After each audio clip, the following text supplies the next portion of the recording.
Howdy YouTube, and welcome to another episode of the Gunman. So today we've got another product review because PPG have just released quite a few new products, and the one we're going to be reviewing today is the LVC 131. So for those of you outside of Australia, it's called D8131. That is the identical clear coat. This is what I've been told by a PPG rep here in Australia at the very least. So look, I was told by one of the paint reps here in Melbourne that it was an air dry clear. Now I don't believe that it is an air dry clear because it doesn't air dry, right? So you do need to bake it, although they do have another clear coat which they've released recently, and that is LVC 177. I'll be doing a review on that in the future because yeah, with all these new products there's all these different hardeners, and they've actually also got some different adjusters and all of that, so I will not bore you too much with that. But I guess the reason I haven't actually completed all of the products yet, so I can't actually review them yet, but I can definitely review this clear coat. And I tell you what, it's amazing. Look, a big part of the reason, I'm actually known for being a bit of a PPG hater, right? And a big part of that is I think most of their clears are terrible, and I stand by that fact. The 105 is just okay, but it is very, very difficult to spray. If you're not on your A game and you're not a experienced painter, you will be set up to fail. And even if you are an experienced painter, with that 105, it can still bite you if you have an off day and you're not paying attention. So with that 105 clear, the clear that I used to always use in most of my videos, I'm sure that many of my regular viewers are familiar with the 105 clear. I do actually quite like it. Like, it's not a terrible clear, but it will leave you with a little bit more orange peel than this clear coat here. So yeah, the 131 here, it is really easy to use. It's stable. It's vertically stable, if that makes sense. So you're not going to get as many runs with it. Like it would take a lot. You'd nearly, myself anyway, I would nearly have to try to get runs with it right? You may have also noticed that I've changed the gun. So my go-to clear coat gun for quite a while, for the last sort of month or two anyway, has been the SATA CC in the 1.3. I think it only comes in 1.3. But anyway, yeah, now I've gone and swapped back over to the DeVilbiss. Now, because the SATA CC, it's a little bit, it doesn't pound the clear on quite as much as your normal 1.3. It's got like the tulip sort of an eye pattern, and it does get a nice flat clear coat, but yeah, because of this clear coat here likes to go on a little bit heavier, that's why I've gone for the DeVilbiss. So yeah, DeVilbiss absolutely pumps it on with the 1.3 C2. That's the air cap I've got on here, just in case you're wondering. I have actually noticed that you use a substantial amount more clear using this clear. So with the 105 previously, on a job like this, I would go through 1.5 to 1.6 liters, but on this job here, I used 2 liters to start off with, then I mixed up another 150 mils. So yeah, 2.15 liters. So yeah, it's a good 500 mils for a respray, and that's just with 2 coats with both. But with the 105, your first coat, you go on a little bit skinnier, right? You don't absolutely hound that first coat on. And that's to just basically stop it from running and solvent boiling. You also do have to be careful with baking that 105 clear. I was getting some solvent boil in it without realizing. I was sort of looking more on the application side, but it turned out I was baking it too hot. So that 105 clear doesn't like a hot bake. Whereas this clear coat here, it's fine with a hot bake. You can go 70 degrees, bang, straight away. Like, I mean, maybe clean your gun out, so you know, give it a couple of minutes, maybe 5 minutes to gas it out a little bit, and then give it a hot bake. I've just been going like 20 minutes. I started off because they were telling me that it's an air dry clear, which it is not, to be completely clear.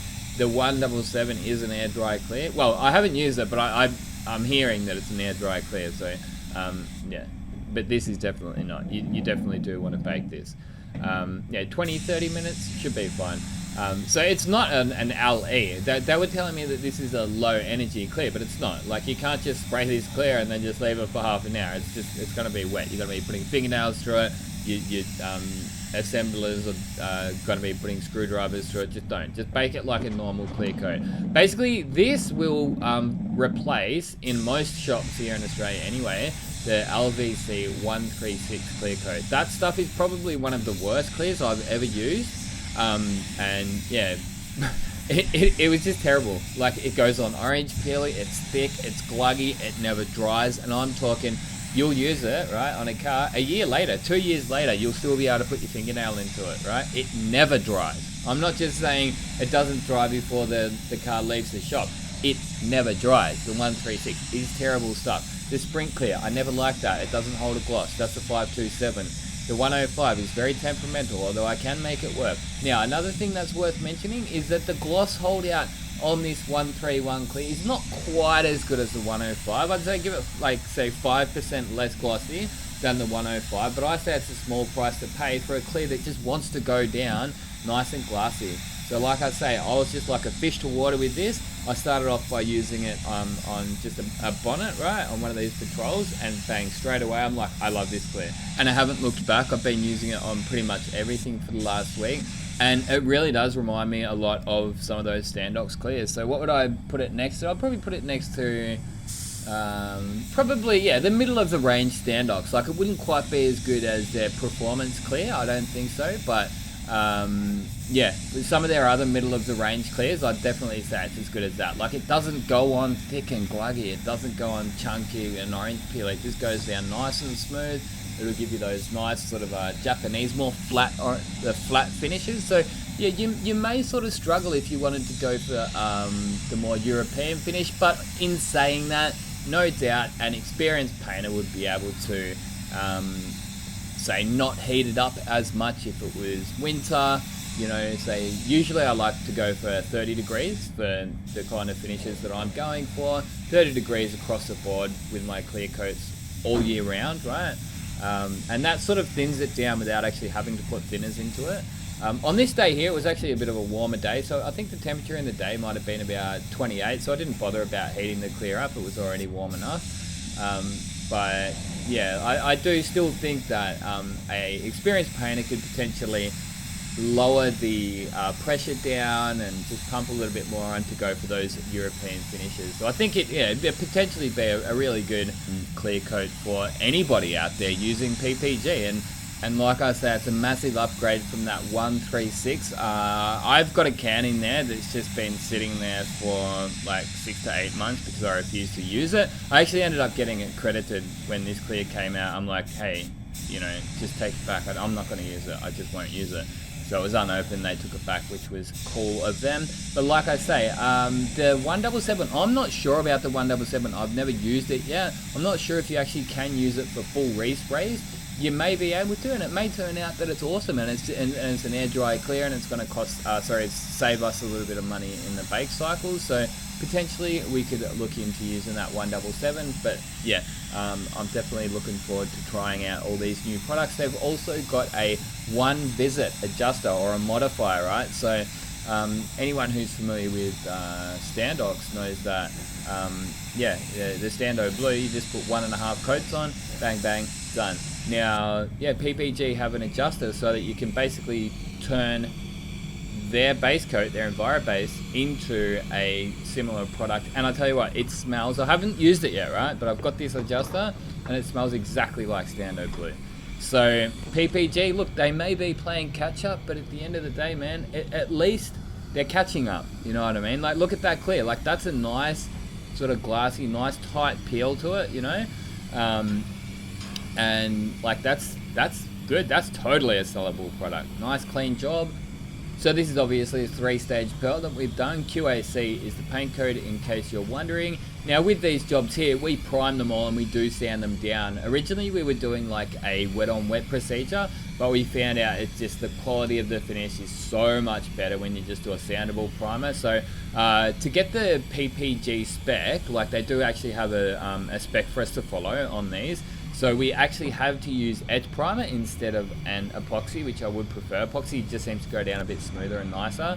If it was up to me, I'd go epoxy, wet on wet white, and then potentially color straight over it, and it'll be nice and smooth. But no, we have to go edge primer, which is rough and chunky, and then we have to do the 219 primer. Again, it's not a very smooth primer. And then from there, I've actually been doing 2 coats of the white shaded primer just to make the white go down. Then we bake it out, put it outside, and actually block the panels nice and straight. Orbital sander, scuff the edges, and obviously remask it, put it in the booth, base coat and clear coat, as you see here. So that's the basic procedure that we do for these, and as you can see, they're coming out really nice and clean. Going to be putting that detailer out of a business any day soon, I swear. It's my life's goal. But look, that's about it for this vid, guys. Hopefully you did enjoy, and this is a little bit of a different ending. I just wanted to remind you guys that if you do buy any spray guns from Spray Guns Direct, you can email them and let them know that I sent you, and they'll throw in one of these spray gun cleaning kits free of charge. So also be sure to go over and check out some merchandise over there. We're going to get some more in stock soon. But yeah, that's about it, guys. Hopefully you enjoyed watching the video. If you did, be sure to give it a big thumbs up. Spray Guns Direct, thanks again as always for sponsoring the show, and you can get yourself a free spray gun cleaning kit if you tell them I sent you. Anyway, until next time, Gunman out.